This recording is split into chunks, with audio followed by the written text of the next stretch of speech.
எல்லாருக்கும் வணக்கங்க. இன்னைக்கு வந்து பார்த்தீங்கன்னா, நவீன் டி. கோபால் அவர்களுடைய டைரக்ஷன்ல வெளிவந்திருக்கக்கூடிய உசிறிய படத்தினுடைய ரிவ்யூ தான் வந்து பார்க்க போறோம். அதுக்கு முன்னாடி நம்ம சேனலை சப்ஸ்கிரைப் பண்ணவங்க கண்டிப்பான முறையில் சப்ஸ்கிரைப் பண்ணிக்கங்க. ஏன்னா நம்ம சேனல் பெரிய சேனல்லாம் கிடையாது. சின்ன சேனல் தான். நீங்க பண்ண சின்ன சின்ன சப்போர்ட் தான் வந்து நம்ம சேனல் வந்து மென்மேலும் வளர வைக்கும். ஓகே, இந்த படத்தினுடைய உண்மையான ஸ்டோரி என்ன அப்படின்றத வந்து பார்த்துடலாம். படத்தினுடைய உண்மையான ஸ்டோரி என்ன அப்படின்னா, இப்போ நம்ம வந்து ஃப்ரெண்ட்ஸுக்குள்ள பேசிக்கிறோம்ல, இந்த பிள்ளையை உன்னால கரெக்ட் பண்ண முடியுமா, இந்த பிள்ளையை வந்து உன்னால மறக்க முடியுமா பேசியிருக்கோம்ல, அந்த மாதிரி சில விஷயங்கள் வந்து பேசுறாங்க.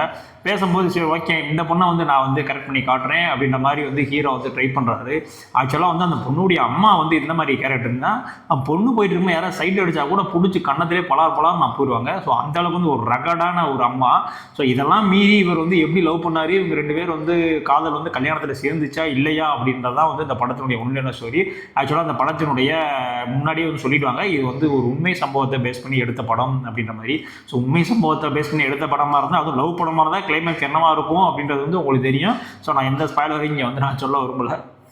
ஸோ இந்த படத்தினுடைய பாசிட்டிவ்லாம் என்ன, நெகட்டிவ்லாம் என்ன அப்படின்னு வந்து பார்த்துடலாம். படத்தினுடைய பாசிட்டிவ் அப்படின்னு வந்து பார்த்தீங்கன்னா, நம்ம கதாநாயகனான டிஜே அருணாச்சலம் அவர்கள் வந்து ஓரளவுக்கு இதுக்கு முன்னாடி அசுரனில் பார்த்ததை விட இந்த படத்தில் வந்து இன்னும் கொஞ்சம் மெச்சூராக வந்து நடிச்சிருக்காப்புல. எல்லாத்துலேயுமே ஒரு எமோஷனல் சீன் ஆகட்டும், ஃபைட் சீன் ஆகட்டும், அந்த ரொமான்டிக் சீன் எல்லாத்துலேயுமே வந்து ஓரளவுக்கு கொஞ்சம் தேடி இருக்காரு. பட் இப்போ இருக்கிற காம்படிஷனுக்கு இந்த ஆக்டிங் போதுமா அப்படின்னா கண்டிப்பாக வந்து பத்தாதுங்க. ஹெவி காம்படிஷனில் போயிட்டு இருக்கு. மணிகண்டன், கவின் அடிச்சு நொறுக்கின்னு வந்துட்டு இருக்காங்க.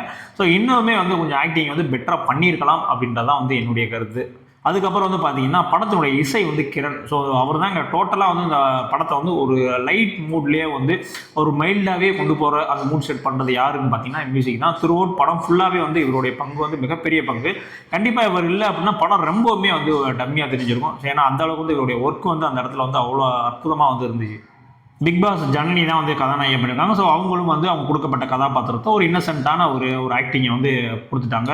ஸோ படத்தில் நான் ரொம்ப எக்ஸ்பெக்ட் பண்ணி பார்த்தது யாருன்னு பார்த்தீங்கன்னா மந்த்ரா அவர்கள். அவங்க தான் வந்து வில்லி, கிட்டத்தட்ட அம்மா, ஒரு ரகடான அம்மா அந்த மாதிரியான ஒரு கேரக்டரில் அந்த ரோலுக்கு என்ன வேணுமோ அதை வந்து அற்புதமாக பண்ணியிருப்பாங்க. அவங்க மட்டும்தான் எனக்கு தெரிஞ்சு வந்து கரெக்டாக அவங்க கொடுத்த ரோலை வந்து பர்ஃபெக்டாக பண்ணது அவங்க மட்டும்தான். ஸோ அவங்களோட ஆக்டிங்குமே வந்து ரொம்பவுமே தரமாக இருந்துச்சு. அது மட்டும் இல்லை, இந்த படம் வந்து கிட்டத்தட்ட சமுதாயத்திற்கு ஒரு தேவையான படம் தான். அதெல்லாம் வந்து எந்த வித மாற்று கருத்துமே வந்து கிடையாது. ஆதித்யா சேனல் அவர் கதிர் அவருடைய காமெடி சென்ஸும் அதுவுமே வந்து நிறைய இருந்துச்சு. சில இடங்கள்ல வந்து பார்த்தீங்கன்னா ஆளே இருக்கும், அதாவது டப்பிங்லேயே வந்து நிறையா வந்து ஸ்கோர் பண்ணியிருந்தாரு. ஸோ இதெல்லாம் வந்து இந்த படத்தினுடைய பாசிட்டிவ்ஸ். அவ்வளோதான் இந்த படத்தினுடைய மொத்த பாசிட்டிவ்ஸ். நெகட்டிவ் என்ன அப்படின்னு வந்து பார்த்தீங்கன்னா, படம் என்னதான் வந்து இந்த லவ் இதெல்லாம் மோடில் அப்படியே ட்ராவல் ஆகி வந்தாலும் படத்தினுடைய லாஸ்ட் ஒரு 20 நிமிஷம் இருக்குல்ல, அதுதான் வந்து படம். ஸோ அதுக்காக மட்டும்தான் இந்த மிச்சம் இருக்கிற நீங்கள் 1.5 மணி நேரத்தை அவ்வளோ ஸ்லோவாக உட்காந்து தூங்கி எந்திரிச்சு முடிச்சு பாப்பாலாம் சாப்பிட்டு பார்க்குறது எதுக்கு அப்படின்னா அந்த கடைசியில் இருக்க இந்த 20 நிமிஷத்துக்காக. ஸோ அந்த 20 நிமிஷத்தில் பண்ண அந்த என்கேஜ்மெண்ட்டாக பண்ணக்கூடிய அந்த வேலையில் த்ரூஅவுட் படம் முழுக்க பண்ணாங்களா அப்படின்னா டோட்டலாக வந்து கிடையாது. ஸோ படம் முழுக்க ஒரு ஸ்லோ நரேஷனில் வந்து கடைசி அந்த 20 நிமிஷம் தான் ஒரு பீக் ஆகுது. ஸோ அந்த பீக் வந்து படத்தினுடைய த்ரூஅவுட்டாக இருந்துச்சு அப்படின்னா கண்டிப்பாக வந்து படம் வந்து வேறு லெவலில் இருந்திருக்கும். அது மட்டும் இல்லை, கதாநாயகன் வந்து லவ் பண்ணுறாரு.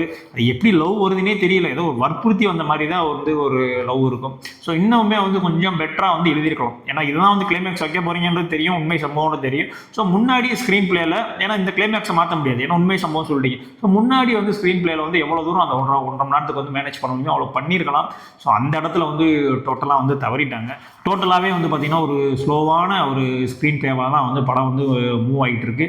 ஸோ அதுவே வந்து மக்களுக்கு வந்து ரொம்பவுமே வந்து ஒரு போரான ஒரு இதை வந்து கொடுத்தது. அது மட்டும் இல்லை, நான் சொன்ன மாதிரி உண்மை சம்பவம்னோடனே இதுதான் கிளைமேக்ஸ்ன்றது தெரியுமே. ஸோ படம் முழுக்கவே வந்து அடுத்து இதுதான் நடக்க போகுது அப்படின்ற மாதிரியான ஒரு ப்ரிடிக்ஷன் இருக்கிறதுனால ஒரு எந்த எதிர்பார்ப்புமே வந்து படத்தில் இல்லாமல் போச்சு. ஸோ அடுத்து இதுதான் நடக்கும், அடுத்து இதுதான் நடக்கும்ன்ற அந்த எதிர்பார்ப்பு இருக்குல்ல, ஸோ அது டோட்டலாக வந்து அவாய்ட் ஆயிடுச்சு. ஸோ இன்னுமே வந்து பெட்டராக பண்ணியிருக்கலாம். அந்த ஃபஸ்ட்டு 1.5 ஹவர் இருக்குல்ல, ஸோ அது இன்னுமே பெட்டராக பண்ணியிருந்தாங்க அப்படின்னா கண்டிப்பாக இந்த கிளைமேக்ஸ் வந்து அந்த 1.5 மணி நேரத்தோட ஜாயின் ஆகும்போது கண்டிப்பாக மிகப்பெரிய ஒரு இம்பாக்டை கொடுத்துருக்கும். ஏன்னா அதை எடுத்துக்கிட்ட அந்த கதை களமெல்லாம் வந்து கரெக்டாக தான், பட் ஸ்க்ரீன் பிளேயில் வந்து கொஞ்சம் கோட்டை விட்டுட்டாங்க. ஸோ அதனால தான் சொல்கிறேன்.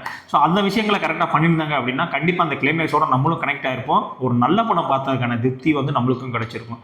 ஸோ ஆக்சுவலாக அந்த படம் எப்படி இருக்குது ஓவரால் அப்படின்னு கேட்டிங்கன்னா ஒரு ஆவரேஜ் படம் தான். ஸோ இன்னுமே வந்து டிஜே அருணாச்சலம் அவர்கள் இன்னுமே மெனக்கிட்டு அவர் நடிப்பு எல்லாத்துலேயுமே வந்து இன்னும் கொஞ்சம் மெருகேறி வந்தார் அப்படின்னா தான் காம்படிஷனில் அந்த ரேஸில் வந்து இருப்பார் அப்படின்றது தான் வந்து மொத்தத்தில் இந்த படம் ஒன் டைம் பார்க்கக்கூடிய ஒரு ஆவரேஜ் படம் தான் இது. ஓகே, இதே மாதிரியான அடுத்த ரிவ்யூவில் வந்து சந்திக்கிறேன். பை.